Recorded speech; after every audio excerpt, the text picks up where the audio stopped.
Hey my friends, this is Freddy again, and today we're going to take a closer look at the election results in Suriname. On Monday, the 25th of May, the population of the small South American nation of Suriname went to the polls and elected a new parliament. And in the months leading to these elections, which were the first ones since the beginning of the COVID-19 pandemic in America, the main focus was on the big rivalry between incumbent President Desi Bouterse of the NDP party and Chan Sentoki, his main political opponent of the VHP opposition party. I discussed that topic in the last video, which you can check out right here. But today the focus is going to be on how the elections went and what they mean for the future of this country. Most of the voting happened in a peaceful atmosphere, with different party members even celebrating together. But in a contrast to many other nations who vote electronically, Suriname uses paper ballots, which have to be counted manually afterwards. And in this case, every Surinamese person had two different votes, one for the 51 members of the National Assembly, who then elect the president, and up to 17 votes in order to vote for different political local representatives, called the RRs. By early morning of May 26th, most of the polling stations had been counted, and it became clear that the NDP would be suffering heavy losses, and at the same time the opposition party, the VHP, was seen as the projected winner. And party leader Chan Sentoki started cautiously celebrating in the party's headquarters, the Elephant, in Paramaribo. After having been counted in their respective districts, all the ballot boxes from all around the nation were transported to the Anthony Nesti Gym Hall in Paramaribo, where the counting continued under the fearful eyes of members of all political parties and international observers. Surprisingly, the counting process started to take more time than expected, and was interrupted at 10 a.m. the day after the elections because of the fatigue by the personnel processing the results. A preliminary report released by the Organization of American States concluded that this could have been avoided by better planning. Thus, the parties and the public were deprived of the results for more time than necessary. At the same time, the widespread fear that the governing party NDP and Bouterse would try to bribe the elections overshadowed the days before, and when the counting process started to take more time than anticipated, the fear took its own life on social media, often triggered by posts that went viral quickly. A video started to circulate, allegedly showing voting ballots having been thrown into a rubbish dump. The Department of Internal Affairs had to publish a statement to explain that these weren't real ballots but misprinted versions, easily recognizable by the white backside. And in a different instance, some ballot boxes arrived with a broken seal in front of the gym hall, sparking even more speculation.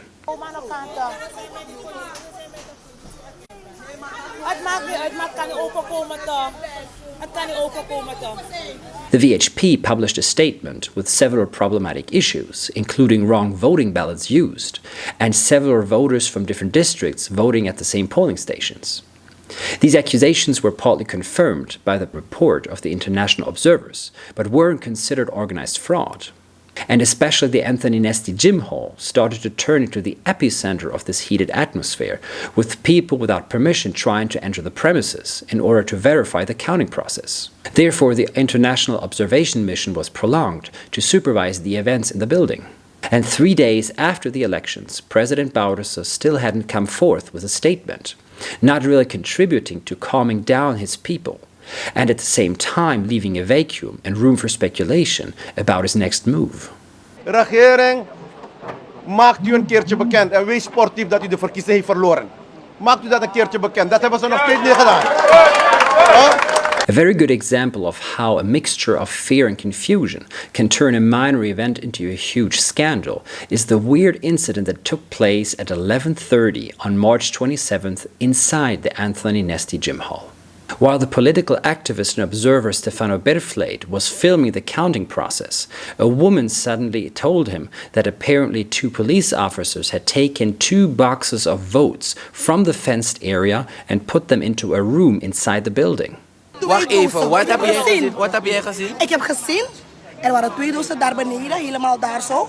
En 2 agenten hebben de dozen genomen en ze liepen naar binnen met de dozen. Wat in die dozen zijn, weet ik niet, maar ik heb gezien. Maar wie gaat nou aan PV's? Wie gaat nou aan PV's? Ik weet niet wat in die dozen zijn, ik weet Zo laat niet. s'avonds gaat binnen PV's. Maar ik heb gezien. Confusion and rumors about voter fraud started to spread quickly. But only a few minutes later, a police officer started to talk calmly to the observers and explained what happened. Die dozen is werk dat alles afgewerkt. Wat in die doos? Er zijn 10 stembiljetten in. Het zijn processen verbaal, de originele die zijn opgeslagen. De secretaris heeft mij geroepen, had gevraagd, ik heb het nog gelezen, het zijn processen verbaal. Vroeg dan moeten die ook zeggen, nee, die zijn niet kopies. Die kopies hoeven niet, die originele moeten erin. Die zijn niet binnen de afzetlint van de politie. Snap je? Ik wil je wel één ding vragen. Heel beleefd hoor. U hoeft ook niet achter alles wat u ziet vervelend erover te gaan denken. Ik begrijp u als u dat wel denkt. Misschien zou ik dat ook doen in uw plaats. Sowieso. Ja? Ja, ik zou dat misschien ook doen. Maar gelooft u mij, zoals ik hier ben, deze inspecteur van politie, ik zorg ervoor dat wanneer ik aan het werk ben, dat zaken wel gaan gebeuren zoals ze moeten. Daar zorg ik wel voor. So apparently the 2 boxes were already counted votes, who were taken away from the fenced-off area into a storage room, a normal process.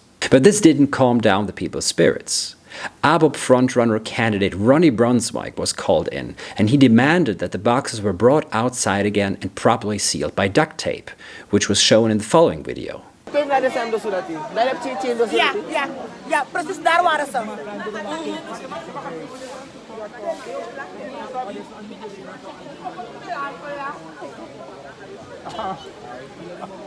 Isabi toch? Ado suka Desem, masari insin af Desem.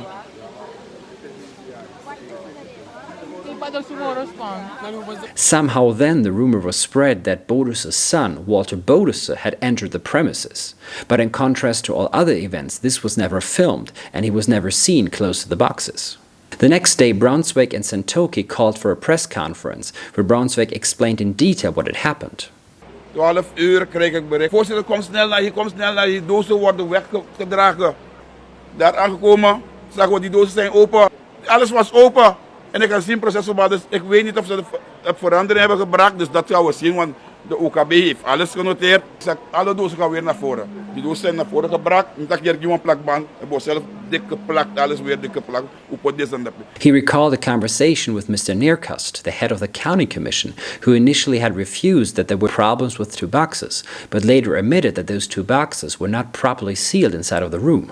Somehow Brunswijk then claimed that 2 NDP cars and Walter Bodusa were waiting outside and cooperating with the police officers in order to burn the votes. Hebben ze gaan het gebouw in brand steken. 2 auto's van de NDP, ze waren daar. Walter, hij was hier. Hij zou die dingen meenemen volgens mij. In light of these heavy accusations, the responsible police officers held their own press conference, sharing their version of the events of the night.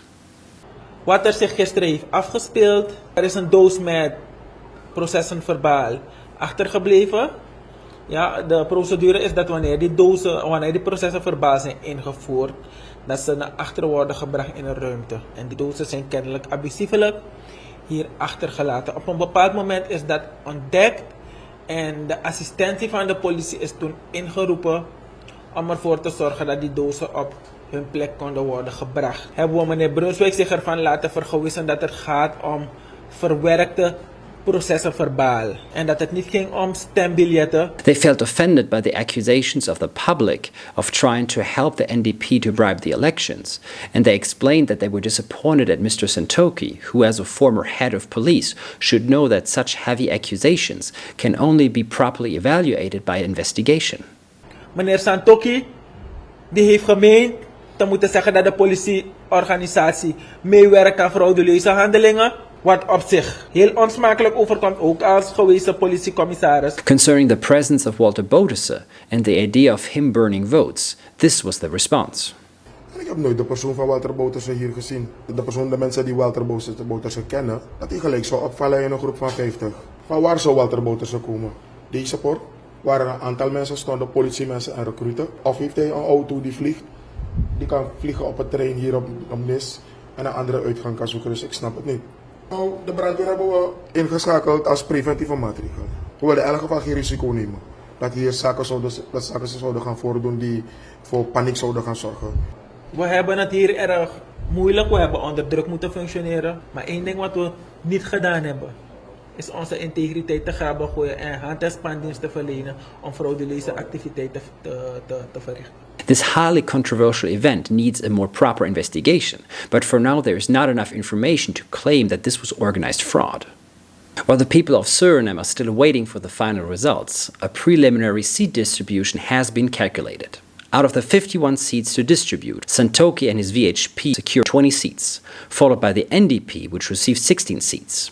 The third biggest party is now the ABOP party, which comes as a surprise to many observers. 3 seats go to the NPS and 2 to the PL. If the VHP, ABOP, NPS, and PL form a coalition, they will have 33 seats and be 1 seat short of electing the next president, which would most probably be Santoki of the VHP. Another coalition could be possible between the NDP, ABOP, PL, and the BEP, reaching 28 seats. But this option was ruled out by Ronnie Braunzweig before the elections. Braunzweig na iwo ko nga NDP. Min tayu, obeles min tayu sandat. Una iwo ko nga NDP. And only 4 days after the elections, on May 30th, the new coalition presented itself in a sign of unity in front of the cameras and decided to work together to form a new government. All parties except for the NDP and the BEP are part of this new coalition. But what if the new formed coalition can't get that one missing vote in the 2 votes in the National Assembly to elect the president? Well then, as explained in the last video, the power of electing the president shifts from the National Assembly to the People's Assembly, the Verenigde Volksvergadering. The People's Assembly was voted in by the second vote, the RR vote, which we saw at the beginning of the video, and preliminary results show that the coalition has an absolute majority. As a consequence, a vote in the People's Assembly would easily give the presidential candidate of the coalition the necessary 50% or single majority to become the next leader of the country. This means that after 10 years of rule, President Desi Bouterse has no more options to regain power, and a new chapter in Surinamese history is about to start. And what this new chapter is going to look like, well, we'll be watching closely. This is Freddy. I hope you enjoyed it. Hit subscribe and like, and I hope to see you soon.